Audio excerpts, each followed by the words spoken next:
Donc je suis Rémi Brun, actuellement je dirige une société qui s'appelle Mocap Lab, donc Motion Capture, et c'est une société qui a 10 ans, que j'ai fondée il y a 10 ans suite à un certain nombre d'autres étapes, parce que la Motion Capture, quand j'ai commencé il y a à peu près 25 ans, la mocap, le terme mocap n'existait pas, et c'est quelque chose qui s'est fait au fil du temps. En fait, moi j'avais fait des études un peu par hasard, mais ça me convenait bien, des études de mécanique. Je suis ingénieur arts et métiers.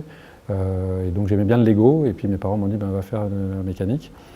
Je me suis retrouvé là-dedans et ça m'a plu, et puis à la fin je trouvais que la mécanique était un peu dure, j'ai voulu m'orienter un peu plus vers l'humain, donc j'ai fait de la biomécanique, donc j'ai fait un 2A de biomécanique, et puis je trouvais que c'était pas mal la recherche, donc j'ai fait une thèse de biomécanique, et j'ai joué avec l'humain, la mécanique, le bioengineering, j'ai trouvé ça a commencé à m'intéresser.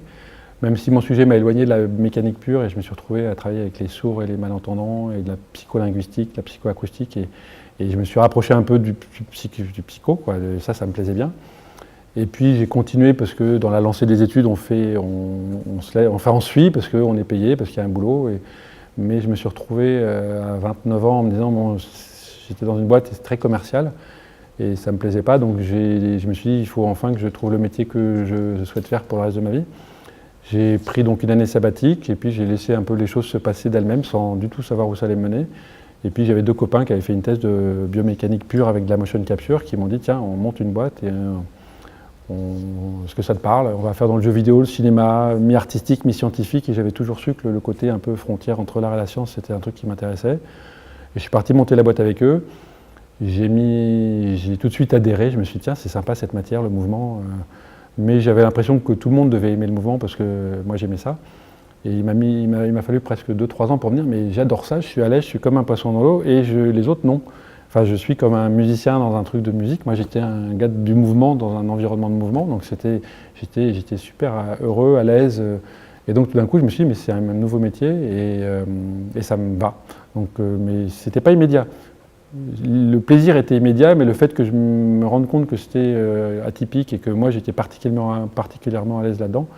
Bien sûr, mes études de mécanique, biomécanique, tout ça, ça m'aidait, mais il y avait aussi un plaisir de voir des acteurs bouger, de regarder du mouvement. Voilà, et donc après, cette boîte-là a tourné un petit peu, mais comme on n'était pas du tout businessman, on se payait des clopinettes et on perdait de l'argent et on a fini par se séparer. Et là, je suis parti faire des effets spéciaux à Londres, toujours dans la mocap. Et là, j'avais trouvé ma voie. Donc, je gagnais toujours pas d'argent, mais j'étais dans le milieu que je voulais. Et puis, je suis revenu à Paris. Et là, il y avait une boîte qui démarrait, qui voulait quelqu'un pour diriger le plateau mocap. Donc, je me suis retrouvé à diriger le plateau mocap d'une boîte qui s'appelait Attitude Studio, qui a fait le premier long métrage en mocap de l'époque qui s'appelait Renaissance, des séries télé comme Galactic Football, comme Skyland. Et puis tout d'un coup, il y avait une vraie équipe, et donc j'ai vraiment le métier a pris de l'ampleur, avec des moyens, avec des vrais gros projets. Et puis ça a duré quelques 7-8 ans. Et puis ça a un peu dérapé, ça a un peu explosé, ça a un peu trop grossi.